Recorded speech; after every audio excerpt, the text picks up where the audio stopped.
Hello friends, आपका बहुत बहुत स्वागत करती हूँ आपके अपने चैनल मोटिवेशनल ज्ञान में। दोस्तों, जैसा कि आप सभी को पता है कि इस चैनल पर मैं आपके लिए मोटिवेशनल वीडियो अपलोड करती हूँ। आज के हमारे वीडियो का टॉपिक है कि डर और घबराहट पर कैसे काबू पाया जाए, यानी कि ओवरकमिंग फियर को कैसे खत्म किया जाए।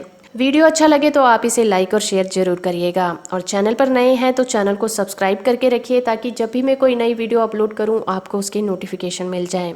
दोस्तों, कई लोगों के दिमाग में डर इस तरह से समा जाता है कि उन्हें समझ में नहीं आता कि इस डर को वो कैसे दूर कर सकते हैं।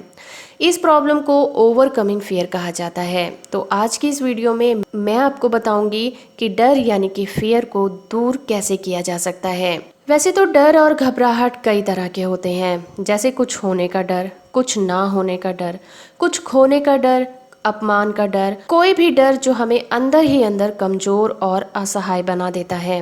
तो ऐसा क्या तरीका है जिससे कुछ ऐसा किया जाए कि डर ही ना लगे, यानी हमारी लाइफ एकदम फियरलेस हो जाए। तो इस डर को कैसे दूर किया जाए, चलिए शुरू करते हैं आज का ये वीडियो। तो सबसे पहले जान लेते हैं कि डर क्या होता है। तो पहले तो आप इस चीज को समझ लीजिए कि डर और जोखिम में बड़ा फर्क होता है।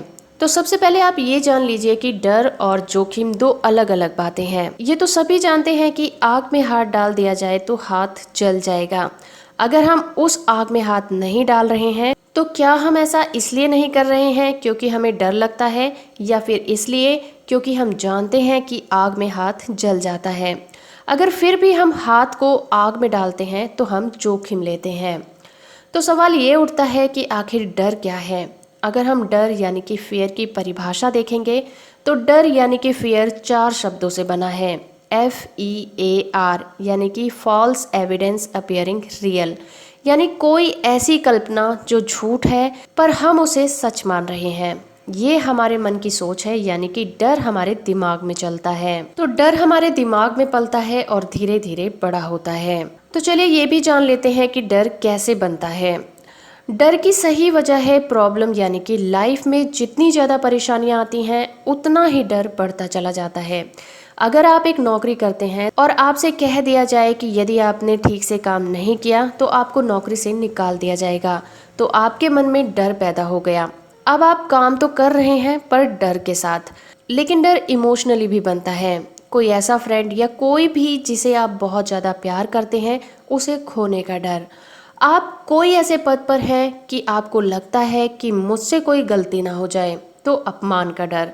कुछ डर तो स्वाभाविक होते हैं, अगर सही मायने में कहा जाए तो वो डर नहीं है, वो आपकी नॉलेज है। यानी आप जानते हैं कि एक कुआं है जो बहुत गहरा है, उसमें झांकने से डर लगता है, तो ये डर सही है क्योंकि आप उसमें गिर सकते हैं। अगर इस तरह का डर आपके दिमाग में आता है तो ये डर नहीं है, क्योंकि ऐसा करना डेंजरस होता है। एक्चुअली डर तो वो है जो कि काल्पनिक होता है, जो हो भी सकता है और नहीं भी हो सकता, पर उसके होने और ना होने का डर आपके दिमाग में चलता रहता है। तो ऐसे में डर के परिणाम क्या होते हैं, यानी कि रिजल्ट क्या हो सकते हैं। सोचिए, सड़क पर कोई ये सोचकर ना निकले कि कहीं एक्सीडेंट ना हो जाए। दोस्तों, डर एक ऐसी मानसिक दशा होती है जो आगे बढ़ने नहीं देती। डरा हुआ व्यक्ति कहीं सफल नहीं हो पाता, डरा हुआ व्यक्ति कोई निर्णय भी नहीं ले पाता। ये व्यक्ति का डर ही होता है जो उसे नया करने से रोक देता है, क्योंकि असफलता का डर, अपमान का डर, लोग क्या कहेंगे का डर व्यक्ति को उठने नहीं देता। डरा हुआ व्यक्ति खुद अपने आप को डिस्करेज करता है और गलत निर्णय भी लेता है। तो ऐसा क्या तरीका है कि डर और घबराहट पर काबू पाया जाए। दोस्तों, डर 2 वजह से होता है। पहली, जब प्रॉब्लम आती है, अगर आपने उस प्रॉब्लम का सलूशन नहीं ढूंढा तो वो डर बन जाता है। उस समय हमारे पास 2 रास्ते होते हैं, या तो डर से पीछे हट जाएं या फिर उस प्रॉब्लम को सॉल्व कर लें। दूसरी वजह आती है अटैचमेंट, यानी कि लगाव। जब हमें किसी चीज से ज्यादा लगाव हो जाता है तो उसे खोने का डर उतना ही ज्यादा हमें सताने लग जाता है। किसी चीज से इतना लगाव मत कीजिए कि उसे खोने का डर बन जाए। हो सकता है कि उसका कोई दोस्त जो आपका बहुत अच्छा दोस्त है कुछ साल बाद आपका बड़ा दुश्मन बन जाए। आपने कभी छोटे बच्चे को जिद करते देखा होगा। जब वो किसी एक खिलौने के लिए जिद करता है, रोता है, जब वो खिलौना उसे दिला दिया जाता है तो कुछ दिनों तक उसे उस खिलौने से इतना लगाव रहता है कि बाकी के खिलौने वो भूल ही जाता है। पर कुछ दिनों के बाद वो खिलौना कहीं टूटा फूटा पड़ा होता है। इसी तरह से हमें भी कुछ चीज़ों से लगाव हो जाता है और हमें लगता है कि वो ऐसी चीज़ है जिसके बिना मैं नहीं रह सकता और उसे खोने का डर पैदा हो जाता है। अगर इस डर को निकालना है तो लगाव को छोड़ना पड़ेगा।